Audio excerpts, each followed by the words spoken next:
yang akan berjuang untuk semua rakyat. Saya minta Dedi Mulyani dan Dhani Wiranata agar segera dibantu, didukung supaya bisa membantu saya di pusat, bisa membantu saya di Jakarta untuk kita bela rakyat Indonesia. Terima kasih. Terima kasih Pak. Salam. Saya di Provinsi Jawa Barat memutuskan minggu depan, itu kita akan MOU dengan BGN. Saya akan bentuk Satgas untuk menangani MBG di Jawa Barat. Ya. Saya akan bikin ruang pelaporan di kanal YouTube saya, Ya. di seluruh media sosial saya, boleh diposting dan disampaikan. Setiap hari guru tidak boleh mencicipi. Yang harus mencicipi adalah tenaga teknis yang memeriksa makanan sebelum makanan itu masuk ke sekolah. Ya. Jangan guru. Kemudian yang berikutnya adalah orang tua, siswa dan guru boleh memposting makanan yang diterima. Kalau nilainya kurang, maka saya bilang ada 3 hal yang akan saya lakukan sebagai gubernur untuk mengawal program ini. Pertama adalah sanksi administratif. Kedua, penutupan dapurnya. Yang ketiga adalah sanksi pidana. Kenapa? Kalau dari 10.000 dikurangi tinggal 7.000 atau 6.000, maka uang negara ini hilang dalam satu porsi makanan.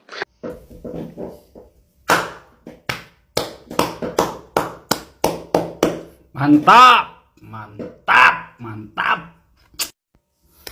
Teu kabayang eta ngadatna Bapak Presiden kita, Bapak Prabowo Subianto. Niat MBG teh alus pisan da sebenarnya, awalnya aing setuju. Tapi kan pelaksanaanana kieu patut. Ternyata bener. Ku si Dadan Hindayana jeung 2 wakilna dimanfaatkeun, Bos. Tinggal digera coba eta pengadaan anak kan kacau, Bos. Aduh aing parah. Meuli motor listrik anggaranana nepi ka sate. Terus meuli sapatu 32.000 pasang. Terus meuli tablet 31.000 pis anjing edan. Terus 5.400 TV anu 75 in. Jang naon Pak, jang naon. Kan digawe lain elek nonton TV meureun. Nu paling gongna ya goblok ya Mang Dadan ya. Nu paling gongna ya. Mang Dadan jeung 2 wakilna nyieun yayasan. Otomatis menang intensif per hari. Nah lain duit saeutik, Bos, miliaran intensifna teh. Kan goblok. Aha, rasain sekarang si Dadan Hindayana, si bekas ketua BGN, si bekas bos MBG akhirnya diborgol dan menjadi tersangka dari kasus perampokan uang negara yang bernama korupsi MBG. Katanya ada bermacam-macam kasus. Yang pertama ada kasus dari sertifikasi halal dikorupsi. Yang kedua dari jual beli titik-titik dapur MBG dikorupsi juga. Tapi jangan ada yang bilang ya, jangan ada yang bilang ini berkat ketegasan dari Prabowo yang tidak pandang bulu terhadap yang korupsi. Jangan pandang bulu. Kalau memang dia orangnya tegas, tunjukkan siapa yang korupsi, yang pernah dipamerkan uangnya bertumpuk-tumpuk sampai setinggi gedung berpuluh-puluh triliun. Itu siapa semua yang punya duit itu. Tunjukkan siapa orang-orangnya. Borgol juga seperti Dadan. Jangan gara-gara Dadan tidak punya uang sehingga dia ditangkap ya. Kalau memang bukti Prabowo itu sangat anti korupsi, tunjukkan siapa yang punya uang berpuluh-puluh triliun yang pernah dipamerkan pada saat dia melakukan konferensi pers penyitaan uang yang berjumlah puluhan triliun yang dia pamer-pamer itu. Siapa orangnya? Jangan karena orang yang melakukan itu punya uang berpuluh-puluh triliun sehingga nggak dipamer. Sedangkan si Dadan yang memang nggak punya duit dalam jumlah sebanyak itu sehingga nggak ada yang bisa disita, sehingga dia dipamerkan. Ya, lagi pula Pak Prabowo pernah ngomong bahwa ikan itu busuk dari kepalanya sampai ke ekornya. Jika kepala busuk, maka badan sampai ekornya itu akan busuk. Anggaplah si Dadan itu bagian temboloknya ikan, bagian ususnya ikan. Maka yang menjadi kepalanya siapa? Presiden. Berarti kalau ususnya busuk, maka menurut apa teori dari Pak Prabowo bahwa kepala busuk, ekor busuk, maka jika Dadan adalah isi perut dari ikan yang busuk, maka kepalanya yang merupakan seorang presiden adalah busuk juga. Seperti itu kan? Seperti itu kan? Jangan ada lagi yang berteori bahwa Pak Prabowo tegas. Jangan. Sampai kita tahu siapa yang punya uang puluhan triliun yang sempat dipamerkan di depan kita. Umumkan nama-namanya, borgol seperti dia memborgol Dadan. Baru saya akui bahwa dia tegas. Sudah tahu kabar baru? Sehari setelah dicopot oleh Presiden Prabowo, Kepala MBG Dadan Hidayana resmi ditangkap dan dijadikan tersangka oleh Kejaksaan Agung. Woi, malu banget. Tidak salah dan tidak bukan lagi, setiap ada proyek baru akan berjubel dan bertambah-tambah orang yang masuk penjara karena apa? Korupsi. Ya. Mudah-mudahan nanti dari proyek-proyek yang nanti yang akan sedang berjalan ini yang namanya Merah Putih tidak ada yang namanya korupsi, tapi kayaknya sudah mulai kelihatan. Mudah-mudahan aja jangan. Ini MBG baru berjalan juga dan masih proyek baru sudah ketahuan lagi ini korupsi. Ini miliar-miliar pasti. Memang manusia seperti ini tidak pernah ada selesai di Indonesia. Kalau hukumnya tetap seperti itu, bisa nanti keluar jalan-jalan taruh di penjara doang, tapi seperti di hotel. Itulah hukum di Konoha. Masuk nanti ke kantor polisi ditahan, tapi seperti di hotel bintang 5. Karena apa? Bisa jalan-jalan ke luar negeri. Karena apa? Semua pakai ini. Kalau masih sama seperti itu, memang akan tetap dan tetap lagi.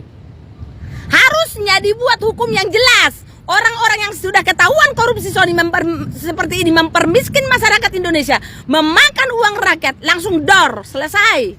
Jadi orang tidak berani lagi melakukan ini. Cuman karena kita hukumnya seperti ini, masih seperti mainan aja, akhirnya ini selalu terjadi. Orang tidak nanti bagi-bagi hasil. Paham gak? Itu yang terjadi. Berapa korupsinya? 30 miliar. Ya udah buat kamu 10 miliar, buat kami 20 miliar, bagi-bagi, udah masuk penjara lah kau. Nanti di penjara kau makan, minum, tidur. Udah gitu. Sepertinya seperti itulah. Makanya bisa orang di penjara itu seperti di hotel bintang 5. Pemikiran kita kan begitu. Tapi mudah-mudahan aja tidak. Tapi kenyataannya orang-orang yang korupsi kenapa seperti dipelihara? Kenapa? Buktinya terjadi lagi dan terjadi lagi. Setiap ada proyek baru pasti ada korban-korban. Takutnya juga ini. Kamu pemimpin baru, ayo kamu mulai makan, habiskan uangnya. Nanti kita kerjasama lagi. Kamu masuk penjara, kamu korban doang. Nanti yang penting kamu di penjara itu makan minum. Jangan-jangan loh. Sepertinya pemikiran kita jadi ada sepertinya ke sana karena apa? Kok nggak selesai setiap ada proyek baru pasti ada dan ada lagi ini gitu loh. Kok nggak ada kapok-kapoknya? Karena hukumnya tidak benar kalau menurut kita kan begitu. Kalau hukum kita benar, tegas, seperti di Cina ketahuan kau korupsi, tembak, dor, selesai. Orang nggak berani melakukannya. Kenapa nggak begitu? Ya tapi nanti hak asasi manusia. Itulah yang menjadi bingungnya itu. Nggak boleh mengambil nyawa orang. Padahal nyawa orang udah banyak diperkosa oleh orang yang korupsi. Karena apa? Banyak masyarakat yang sengsara karena korupsi ini. Itu bagaimana lagi hak asasi manusianya. Makanya kita bingung bagaimana negara kita bisa maju selama hukum kita masih seperti ini. Nah ini nih, Kepala MBG Pak Dadan Hidayana. Kamu udah tua begitu, bagaimana perasaan anak, bagaimana perasaan keluarga, bagaimana perasaan istri, bagaimana semua jajaran keluarga. Malu Pak, tahu nggak? Malu. Harusnya kita udah tua itu udahlah. Umur udah dekat menghadap Sang Pencipta. Kita yang jujur-jujur aja lah. Halo, saya sarankan semuanya. Aparat-aparat pemerintah yang punya proyek-proyek baru atau kamu bukan proyek baru, mau proyek lama pun mau apa, jujurlah kerjanya. Hidup nggak ratusan tahun loh supaya kamu jangan sampai masuk neraka, tahu nggak? Nggak bisa nanti kau balas itu, nggak bisa nanti kau tebus itu sama Tuhan yang Maha Kuasa. Paham nggak? Makanya orang berpikir sih aneh ya, saya juga bingung. Apa nggak punya agama masing-masing? Kalau punya agama, kamu pasti kamu takut masuk neraka. Orang yang melakukan kesalahan membuat orang jadi sengsara karena kelakuan, pasti kamu masuk neraka. Gak ada yang agama yang membolehkan itu. Share videonya teman-teman. Semoga yang melakukan korupsi-korupsi ini bertobat. Dan bertobat juga membuat hukum yang bagus di Indonesia. Dor orang-orang yang seperti ini. Selesai. Kepala Badan Gizi Nasional Dadan Hidayana resmi ditahan Kejaksaan Agung. Aduh, kasihan. Kemarin habis naik haji, sekarang naik kejaksaan. Terkait dugaan jual beli titik dapur MBG. Waduh, ini Pak Dadan ini bener-bener yang bermasalah atau memang dijadikan tumbal ya? Jangan-jangan hanya dijadikan tumbal karena kan MBG ini selalu disorot, selalu dikritik, persoalannya banyak, permasalahannya banyak ya. Biar masyarakat tenang dan percaya lagi sama program MBG ini, Pak Dadan akhirnya ditahan aja deh sama Kejaksaan Agung. Tapi ya mudah-mudahan ke depan pemimpin atau kepala Badan Gizi Nasional yang baru itu bisa merestorasi, membawa Badan Gizi Nasional itu lebih baik. Program MBG tepat sasaran ya. MBG harus tepat sasaran, orang-orang miskin saja yang dapat, orang kaya nggak usah. Kira-kira siapa lagi nanti yang akan dijadikan tersangka? Yang akan dipenjara gara-gara MBG?